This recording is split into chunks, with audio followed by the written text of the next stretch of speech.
অবস্থা দেখছো? খোলো খোলো, উঠাও উঠাও, সরো।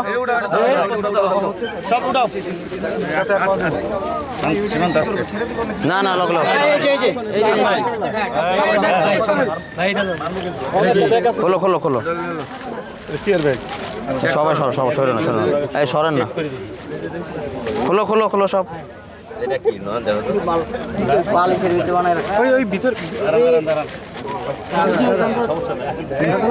না কিছু নাকি,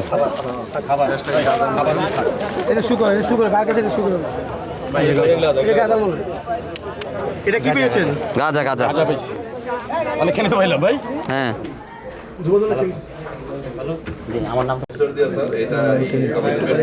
সজীব করছে স্যার, ও কিন্তু গতবার করছে, গতবার এটা করছে। আর আমি স্যার প্রত্যেকটা করেসপন্ডিং স্যার যে ফলো করছে, গতবারটা আমি দেখছি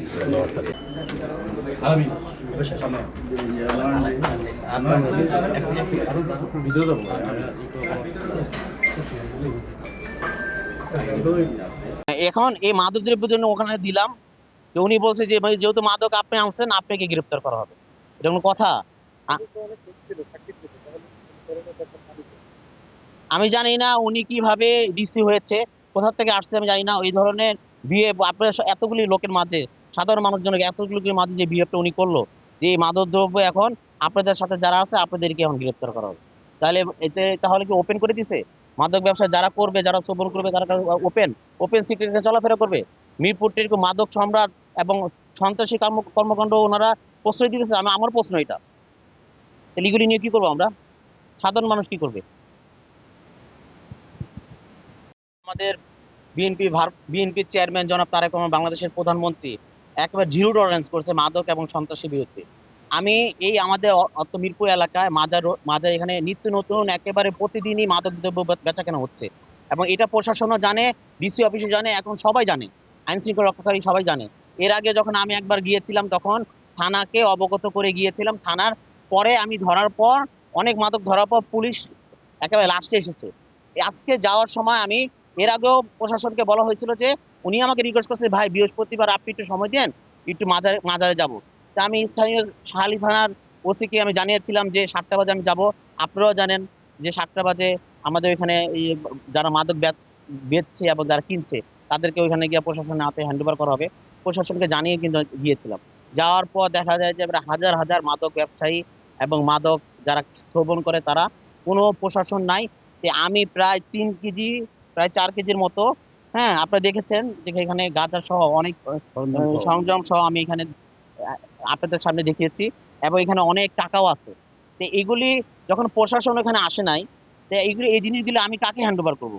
এগুলি তো ফেলে ফেলে রাখা জিনিস না। তা আমি এগুলি নিয়ে আমি ওসিকে ফোন দিচ্ছি, ওসি ধরে নাই। আমি যেহেতু ওসির আন্ডারে 8টা থানা আন্ডারে ডিসি অফিস আছে, ডিসি অফিসে আসছি। ডিসি অফিসে মোস্তাক সাহেব কি ব্যবহারটা করেছে আপনারা দেখেছেন, যে এই মাদক কেন আমি ধরলাম। ওনারা যাবে না, সাধারণ মানুষদেরকে হয়রানি করবে, রাস্তার পাশ দিয়ে মানুষ যাবে তাদেরকে বলবে যে আপনারা খাবেন কিনা, জোর করে বেচার জন্য চেষ্টা করবে।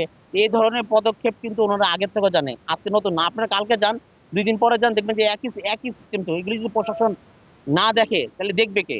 আমি মাদক, এত পরিমাণ মাদক এসে আমি এখানে ডিসি অফিসকে, যেহেতু প্রশাসন স্থানীয় থানা শাহালি থানা যায় নাই, আমি মোস্তাক সাহেবকে, ডিসি মোস্তাক সাহেবকে এনে দিলাম যে এইগুলি আপনি রাখেন, এবং প্রশাসন এই যে শাহালি থানার যারা এই ধরনের কর্মকাণ্ড করেছে তাদের ব্যাপারে ব্যবস্থা নেন।